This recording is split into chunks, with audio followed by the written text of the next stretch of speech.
awfully nice out there. My name is Rose Jansen. I'm with the Academy of Science St. Louis, and I'm just going to tell you a little bit about the Academy before we begin tonight. This is a Perspectives on Science History series talk. It's a partnership of the Academy of Science St. Louis and the Missouri History Museum. And so many of you are familiar with the Academy, and for those of you who aren't, we are a local nonprofit that's been serving the St. Louis community and surrounding counties since 1856, and we have a long-standing mission to advance the public understanding of science and inspire the next generation of scientists and science advocates. And we continue to celebrate more than 150 years of community service by offering a very broad range of free and low-cost public science programs, collaborative seminar series, and trips and tours that highlight science at venues throughout the region.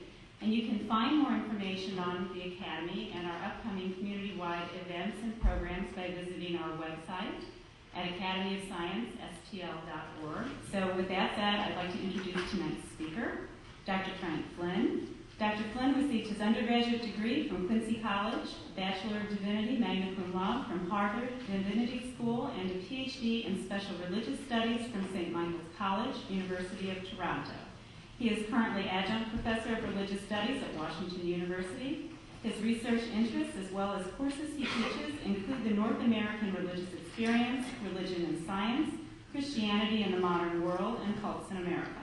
Dr. Flynn is here with us tonight to talk about one of the best-known examples of a religious and scientific clash of ideas, the famous historic conflict between Galileo and the Roman Catholic Church, and whether or not the conflict was necessary. On behalf of the Missouri History Museum and the Academy of Science St. Louis, won't you please join me in welcoming tonight's presenter, Dr. Frank Flynn.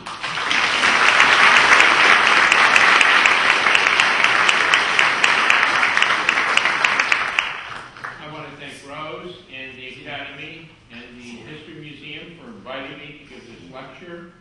And I want to thank all of you for coming. I'm kind of astounded by the turnout, and this speaks well for St. Louis. This speaks really, really well for St. Louis. In order to understand Galileo, you have to understand what went before. And I have a shorthand for the concept of what science was like in the Middle Ages. And, I need an eraser, too. Is there an eraser back up there? Or actually, paper towel would do it, too. But in my class, when I teach it, I define the scientific Middle Ages as the Bible plus Aristotle plus Ptolemy. Okay? And you got to take those all things. In fact, when you read Thomas Aquinas, he is using Aristotle's metaphysical and scientific categorical sets of categories in order to interpret the Bible, and through the Bible to interpret the world. And in a certain sense, you can say the Middle Ages is defined is that the book of Scripture, okay, the book of the Bible was the way that you interpreted the book of nature, okay. And what happens over time is that you go from there to Galileo, and Galileo says, no, you got the book of the Bible, which has truth, and the book of nature. So he puts them kind of on this scale, and then finally you get into our contemporary science, and what's happening in contemporary science is that people are using the book of nature to interpret the book of the Bible. Okay, so there's been a kind of a reversal in time, over time. The other thing that's important to realize, by the way, everybody in this room is an Aristotelian, whether you know it or not, right? You don't think you are, right? Okay? And, but what did I just do here with this pencil? Right? What did I do? No, I didn't draw a line. Something happened there. What happened there? Huh? I caused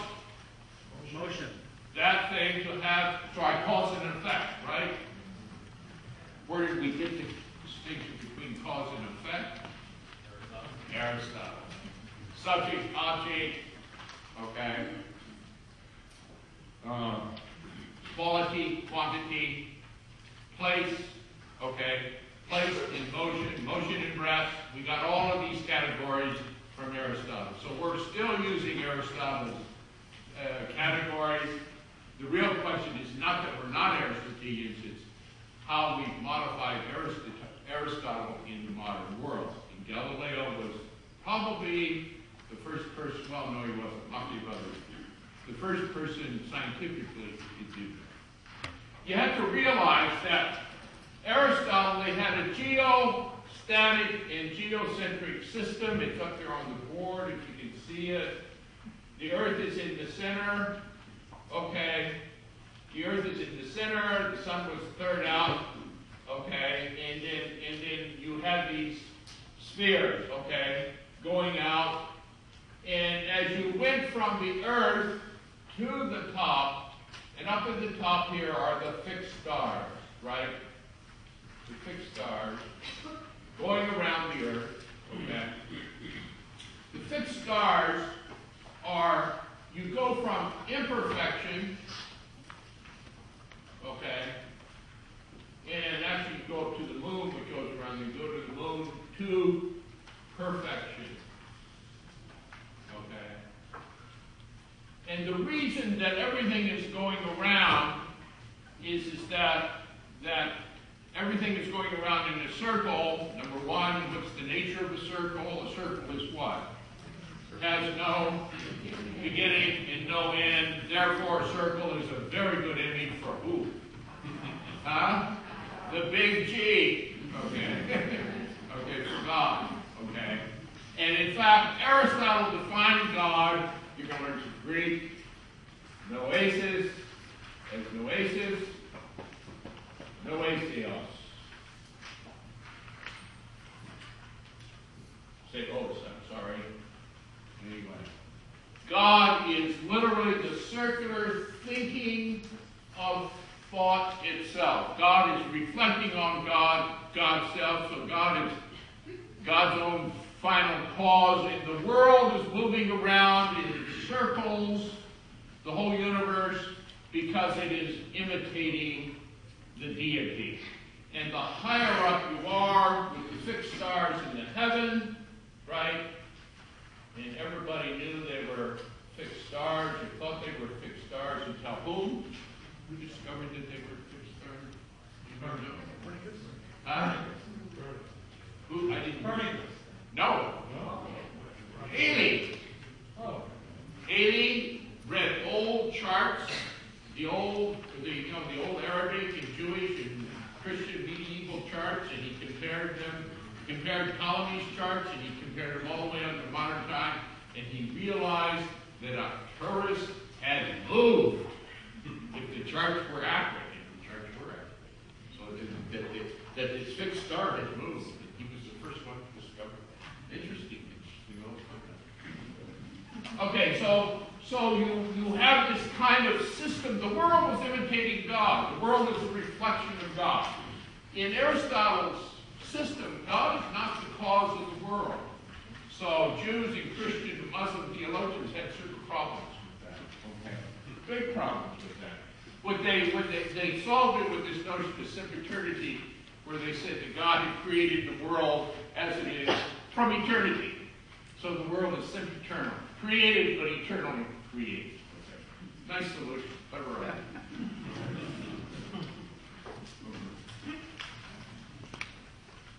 Aristotle said, and Ptolemy following him said, what you really want to do is save the appearances.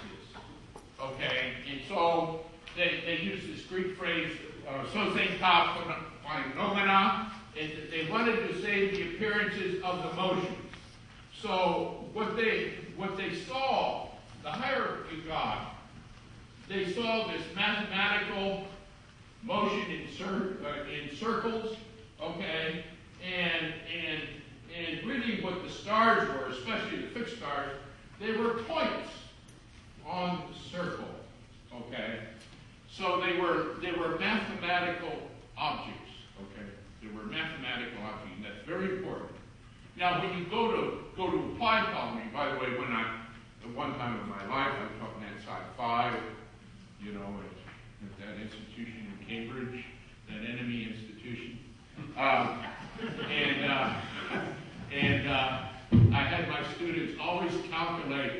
the motion of Mercury using Ptolemy and using Copernicus. And you know who comes out with the better data? Can you guess? Ptolemy does. Oh, so Ptolemy was a real scientist. We shouldn't ever see this. Ever underestimate how smart these people were.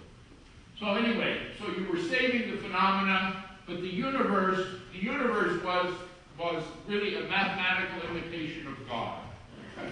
Anyway, they thought that the sun, things arise in the east, things are moving around that way in the west, but they're not moving perfectly. Okay, and so if in the morning things are going around. The fixed stars are going around real regular. They don't seem to change their places until Halley comes along. Okay, but everything is motion. The sun is moving that way, but there's a little slippage. This they call the motion of the same. This is from Plato. Okay. But there was a little slippage. Now how they noticed the slippage, people heard the notion of precession in the equinoxes? This is the dawning of the age of Aquarius. What does that mean? Anybody know? Well, if you look out on the right, you go over to Woodhenge. What is the date today? 15. 6 days from now, you go over to Woodhenge. The Woodhenge is facing due east. The sun's going to rise at that Woodhenge. Here's the hinge. It goes around circles, so you have to stand here and look out that way, right? The sun in spring equinox. Okay, the spring equinox. We're heading towards what? Okay, so it's going to rise over here. The spring equinox, the sun's going to rise, and it's going to rise, and this is the motion of the sun across, and around the sun is a band, 8 degrees either side of the motion of the sun. That's called the ecliptic. But this is the motion of the same, going, the sun will go, but then over time, in fact, about 1 degree every 72 years, more or less, okay, it looks like the sun is slipping, right? So this spring equinox, the sun rose, and there was a little dot of, what constellation did it rise in? Can you guess? What's this one? This one is what? This is the dawning of the age of, this is Aquarius. And what's down there below the horizon? Anybody know? Anybody guess? That's Pisces. Okay. And there's a little bit of Pisces left. And when that finally sinks below year 2100 plus some, minus some, depending on the wall, okay, this will be below the horizon, and then you can say you're fully into the age of Aquarius. This they call the motion of the other. But also the motion of the other was used to explain another phenomenon. And if you watch a planet go across, especially the Mercury, okay, I'll do Mercury, Mars, doesn't matter. Mars will go across the sky, right? And it's moving across the sky, and it looks like it's moving this way, and then all of a sudden, bingo, it looks like it goes the other way, right? Okay, over different days. And this is called retrograde motion, and since Ptolemy said, how do I explain that?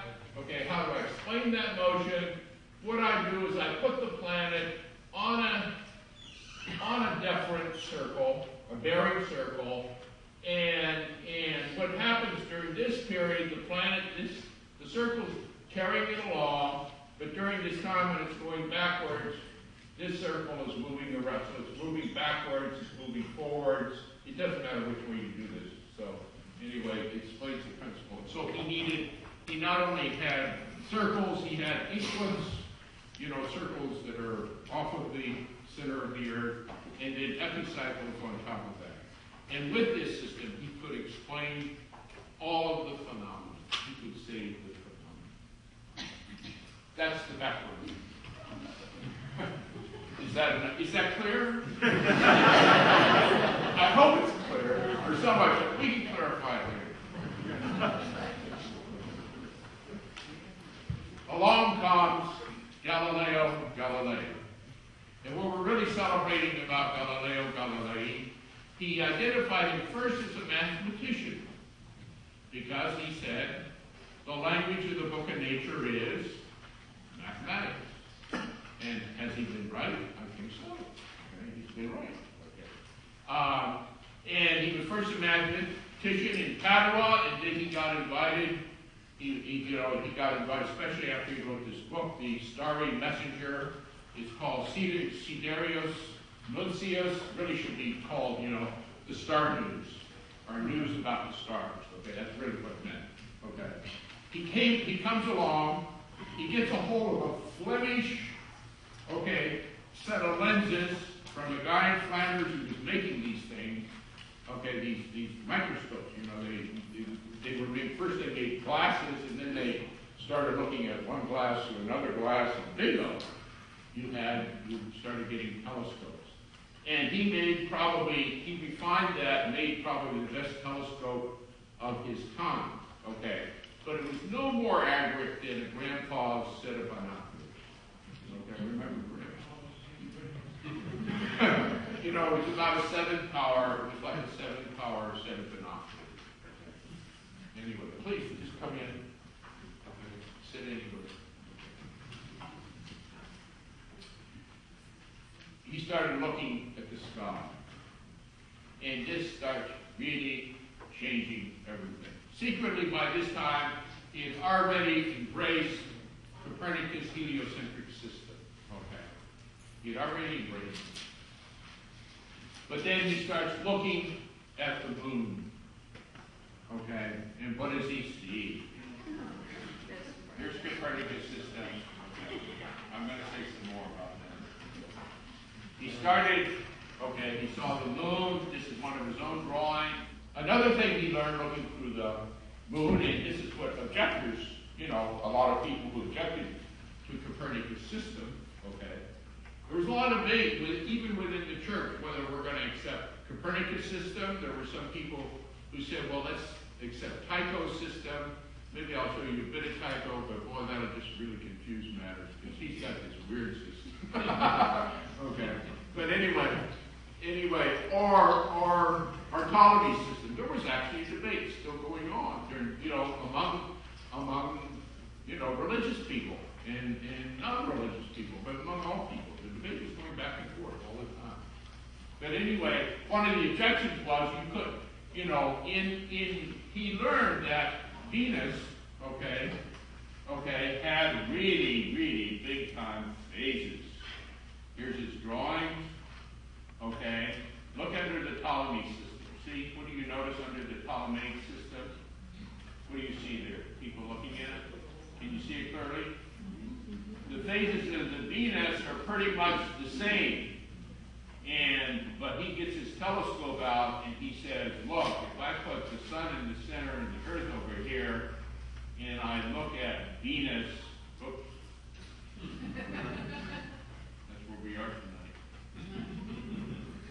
If I look at Venus, I see these distinct, Venus has phases exactly like what? The moon. And it works better, and my telescope tells me it's better if I accept heliocentric motion. And then my favorite one is, he said, Saturn has ears. Of course, he was seeing what? He was seeing the rings. Okay. He said Saturn had ears. It was my favorite. I love those whole things. He knew they weren't ears, but that's what they look like. They look like this. His drawings of them, unfortunately, I didn't get one up, but his drawings of them were like, he had Saturn, and he had ears. Floppy Mickey Mouse. And he saw some of the rings, okay? He saw them. Maybe that's where Mickey Mouse is. Then he saw something that was really important. big time for it. He went out and of course, do people know that Galileo died blind? Are people aware of that? And do you know why he got blind? He started looking at the sun, it was darn telescope.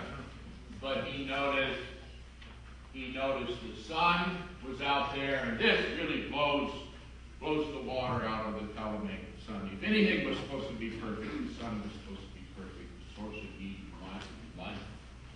And he started tracking the sun, and he would see a spot here. And then, a few days later, the sun has a cycle of about a month, right? And then he would see it a few days later, and then 2 days later, and 2 days later, and 2 days later. And not only was the sun, imperfect, but the sun was in motion and very likely turning, as the earth was, on its own axis. And that's a big time. That's a big time. He publishes this. He starts speaking in favor of the Copernican system. The church intervenes in 1616. By 1616, says Galileo. The church says, okay, we're going to follow the Aristotelian rules, okay?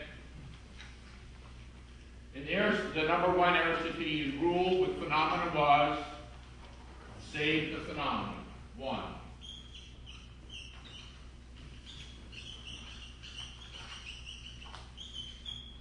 Second rule was you can use any system in the world. You can use Tycho. There were people in the Vatican who liked Tycho a lot. Okay.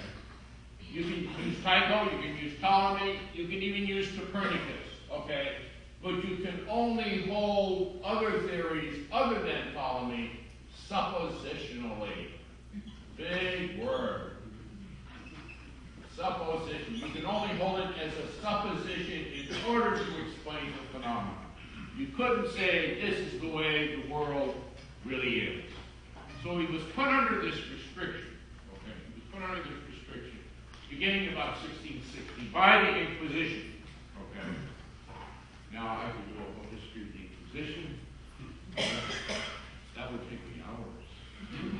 Suffice it to say, it started in Spain, spread to the Vatican. Okay. During the the Council of Trent, and interestingly enough, the very first book to be put on the index was written by a cardinal. It's very a book called De Emendanda Ecclesiae on correcting the errors of the church. by a very pious, one of the founders of the oratorians. Okay, very pious person.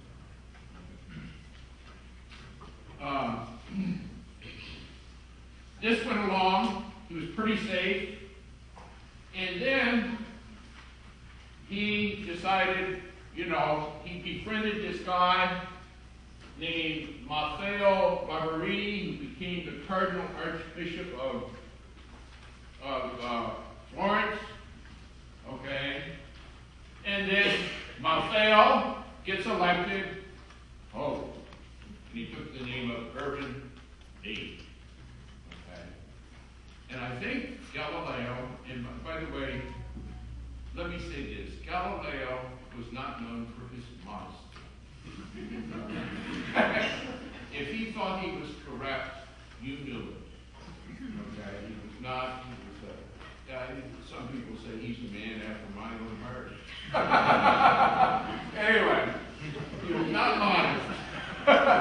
But anyway, he said, hey, maybe I can get away with it. And so he wrote this dialogue, the dialogue of the two world system. And he wrote the dialogue with three characters. The first one is named Salviati, named after a friend. His name was Salviati.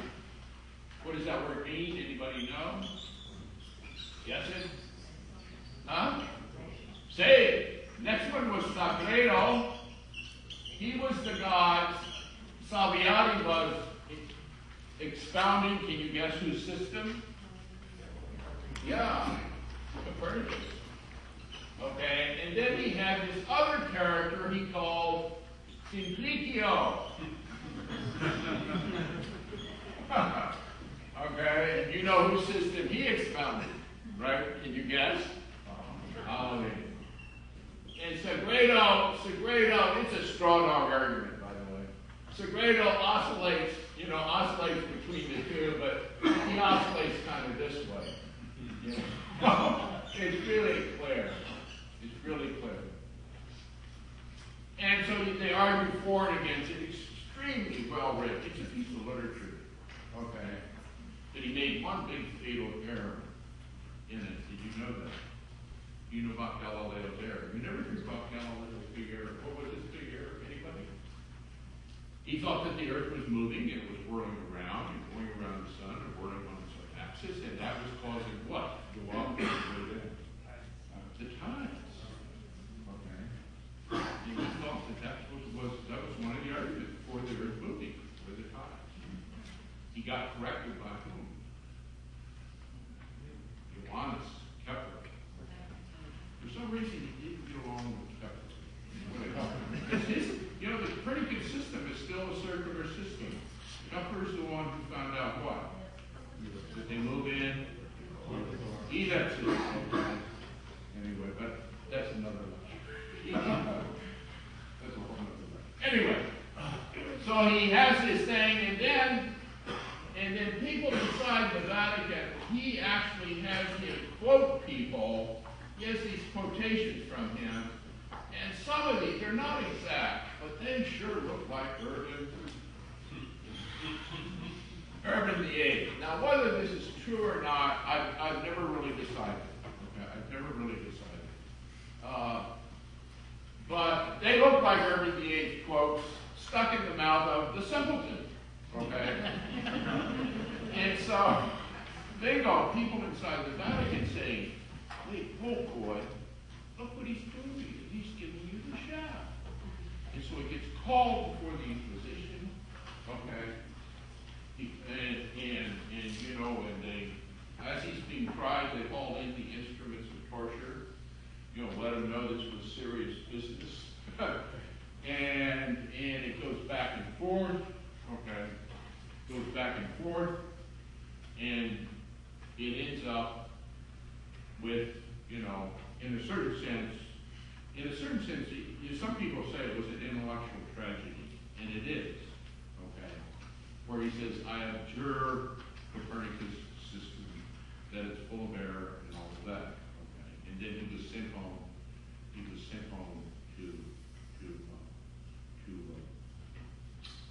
house arrest in Florence. But, everybody sees this as a tragic end, but it wasn't, because what he did when he went home is he gathered up all these notes and all these experiments he did with motion and in-kind planes, and he worked out the laws of acceleration and the laws of inertia and all of this other stuff. And that's what set the real stage for who? Mr. Newton. So it wasn't a wasted end of life. He was very creative. The book Galileo's Daughter really portrays that very, very nicely. The objections the church had to the Copernican system was, number one, they said, well, if this is true, then God created a world that's deceiving our senses. And what kind of God is that? Think of that, right? Think of that. That's given the times, that was a kind of a valid argument. And the second objection was the appearance of Venus's phases. He said they don't seem to be marked. Of course, he handled that one already, right, in 1610 with the telescope. And then the next one was, the objection said, well, the Mars should be a lot brighter than you say it is. Well, interestingly enough, the telescope did show that Mars was a lot brighter, okay, when it was closer and further away. Okay. And then one of the biggest arguments was parallax.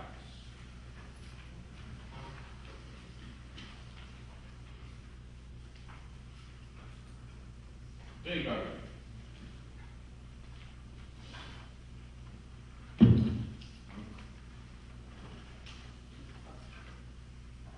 Here's the sun. Say we're going to assume Copernicus system. Here's the Earth going around it, right? The distance between the Earth and the sun is what? What do we call that now? An AU, right? Astronomical unit. Circa 93 million miles. And they said, his opponent said, well, if I took a fixed star and I measured it in the winter, and then I measured it in the summer, I should see what? What should I see? I should see a big angle. Now, it was a very legitimate argument. What's the problem with it?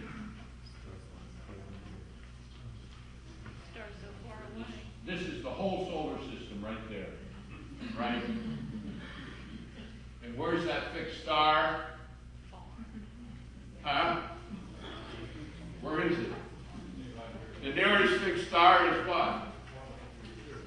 How many light years? Four light years away. It's way up there. And, draw the angle there. I'm going to move that over to here. Here's the angle, right? There is no angle. Until you have a really sophisticated telescope, set of instruments. You need really sophisticated. And this problem was not solved. It was a legitimate objection. It wasn't solved until 1838. It took a long time to solve that. So that was one of the objections.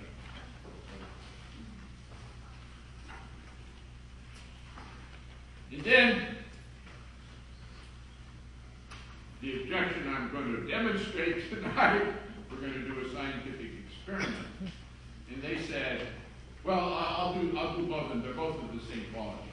They said, well, if the Earth is moving and I shoot a cannonball in the direction of the motion of the Earth, and the opposite of motion of the Earth at the same time, right? Then the cannonball in the motion of the Earth, one should be shorter than the other, right? Okay. Does that happen? You think it happened? Why? Depends on the second one. Second argument is they said, well, if the Earth is moving and I'm sailing on a boat, and I drop something from the mast, right? The boat should keep sailing so it should fall behind, right?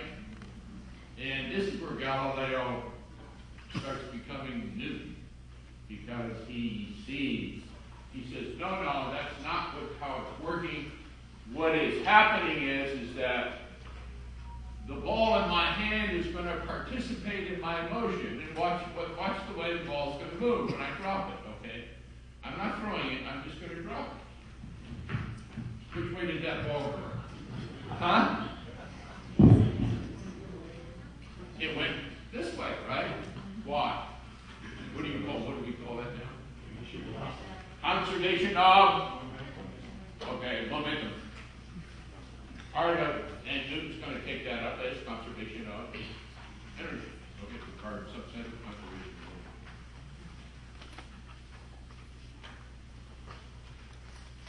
That was a brilliant answer, and it showed you something about him. Galileo answered his enemies.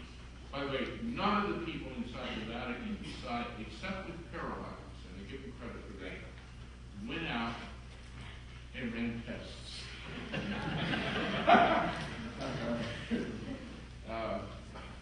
What's it called?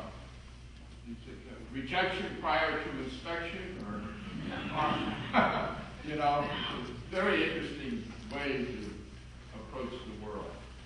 And I think that where Galileo's genius of, where the church made an error was, the church didn't see what was really going on in science. It wasn't following science. It was kind of distancing itself in the Roman Catholic Church at this time, was being buffeted by the waves of Protestant.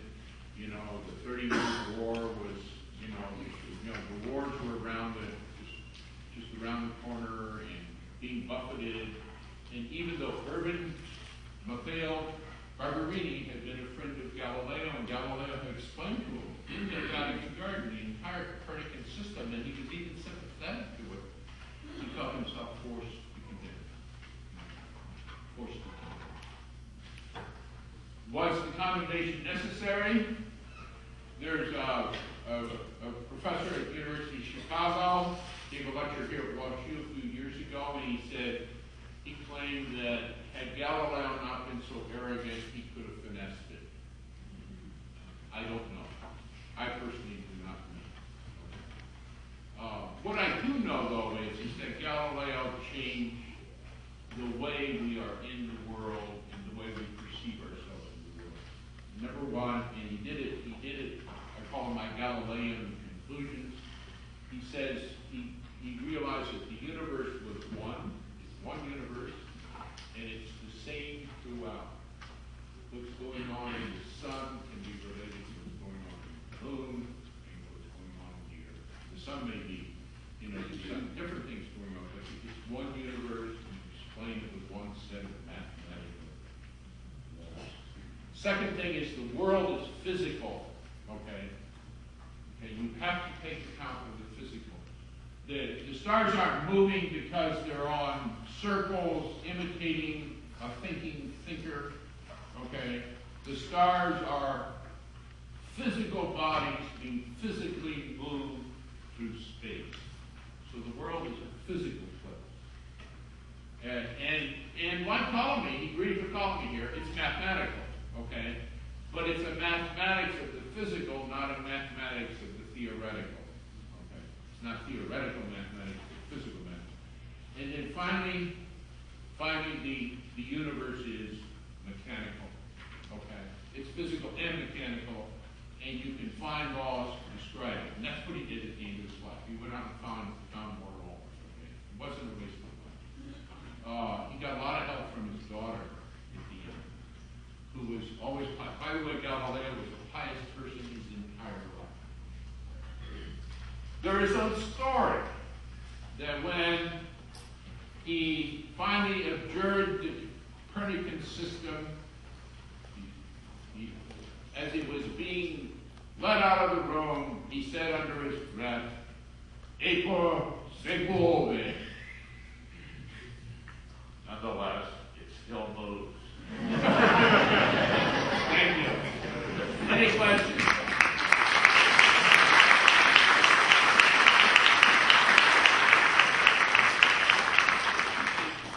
Any questions?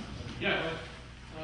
You mentioned the church is not following science at this time, and this read a little bit because, especially the Jesuits were tremendous in science in this time. In the 16th. No, I'm saying the Vatican.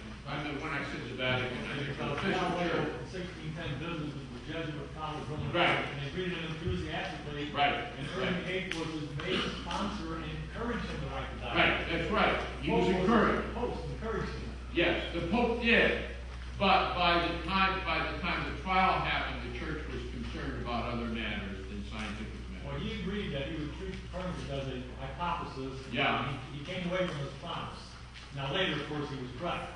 Well, when you read the dialogues, it's an hypothesis, but it's still right. That's It's still true. really, they under the breath thing.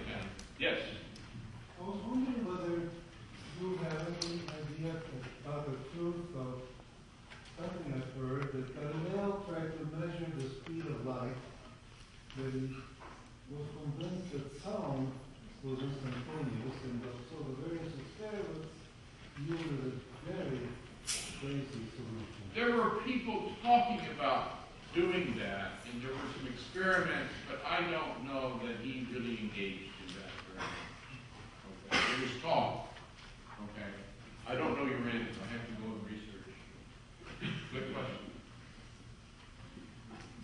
Has Hubble modified into the Galilean conclusions on universal, physical, mathematical, mechanical uniform? Who did? Hubble, the Hubble. Yeah. findings of Hubble, have they Yeah. modified into the Galilean conclusions? Well, I mean, there's no.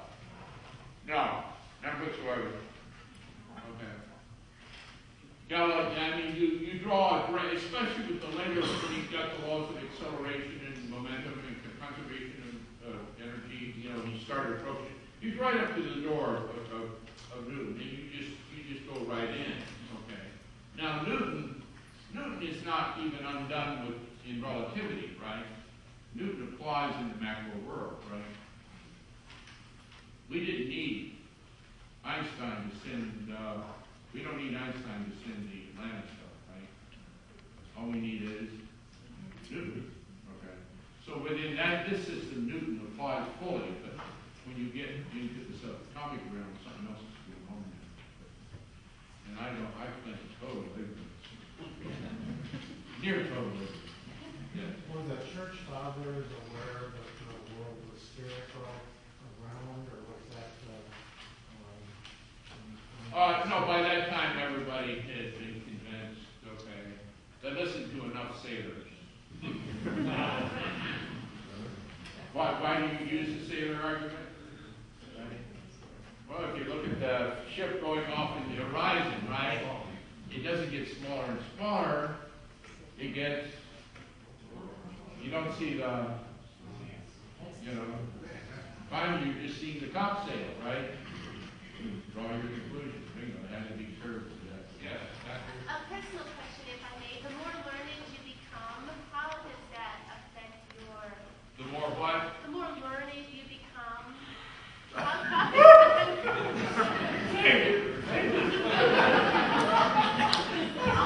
Some people don't use that adjective about me. How does that affect your view of the universe? Oh, listen, I have no trouble with my faith in I think the universe just gets more and more mysterious. It's profoundly, the more we know, the more we don't know. Okay. And, I'm all excited about, I'm really excited that there may be multiple worlds, right? Multiple universes, I'm now telling my students don't commit suicide. It's a waste of time.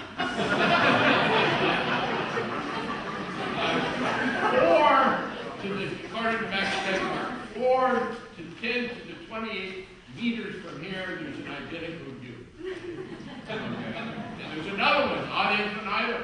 Okay, so it's a nuisance to commit suicide.